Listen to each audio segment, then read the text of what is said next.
Okay, so now that you have your real estate license, what should you be focused on next? We're going to talk about that coming up.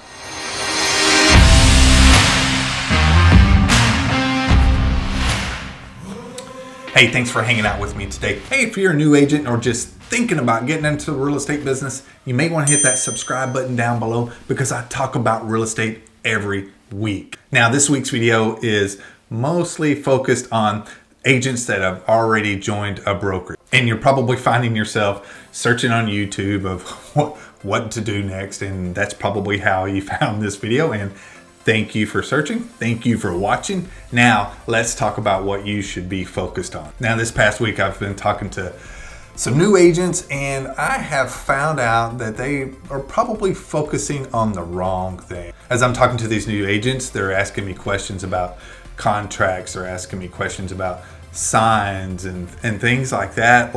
And I'm not sure that should be your main focus in the beginning. Now, don't get me wrong. You need to know your contracts, because if you screw up a contract, you're screwed. So I'm not saying don't know your contracts. Let's get that out of the way first. But what I'm saying is, before you have a contract, you need a client. Now, your MLS, or if you're with EXP, there's a lot of different ways that you can go and jump on some classes and learn about contracts. So that part's simple. It really is. That's a simple part. Now, you have to know what you're doing, but it really is. That's the simple part. And as far as signage goes, yeah, you're going to need signs eventually, but you really need a seller first. So let's back everything up. Before you have a contract, before you have a sign, what do you need first? That's right, you need a buyer or you need a seller client. So as a new agent, you need to be focused on how to obtain a buyer or a seller. Now, hopefully you've already gone through and you're building up your sphere of influence, people family members, letting everyone know that you're a real estate agent. Now, there's one way that I attract buyers and sellers, and that's by video. I talk about it all the time. Video.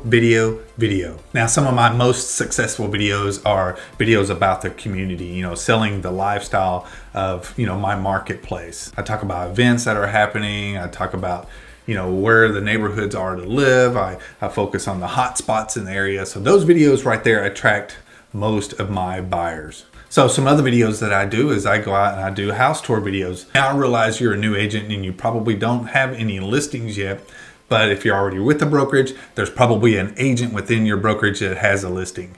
Go contact that agent and ask if you can do a house tour video of their property and promote it. This is kind of a scratch my back, I'll scratch yours type deal. You can do video walkthroughs, talk about the house, where it's located, and then talk about the community it is in, and do a little video about the community in itself. And one thing you want to make sure you do within this video is put your face in that video. Yeah, people want to get to know you. This is how you brand yourself. You create that know, like, and trust factor. Also, keep in mind, you don't have to be a professional to do a house tour video or any of these videos. 99% of my videos are done right from this iPhone. I'm using an iPhone right now. I've got some lighting here.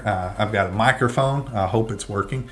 But I don't use anything really special. A tripod, I have a gimbal, but really it's very minimal. I try to keep it simple. And the reason why I use my iPhone is because, hey, if I'm driving around a neighborhood, I see something that catches my eye, hey, I can just pull out my phone. I always have it with me, and I can grab that shot really quick without a lot of setup. Probably the biggest fear besides being on camera is editing. Editing, it takes some time. But if you learn how to shoot a video, maybe you can shoot shorter videos all in one shot. Or if you have iPhone like I do here, there's iMovie. I use iMovie when I'm on the go and I need to, if I shot a video and I want to get it up and post it really quick, I use iMovie. Now, speaking of posting, you want to make sure you're on social media platforms. I know I've talked about this before. I think it's very important. If you're not on them, you need to get on them now. Facebook, Instagram, TikTok, YouTube, they all bring in different clientele for me, except for TikTok. I just now joined TikTok. I haven't quite figured that one out yet, but I'm learning. But what I want you to do this week is I want you to get out and about in your community, grab your phone and go shoot some video. Post it on those social media accounts. Make sure you put a call to action.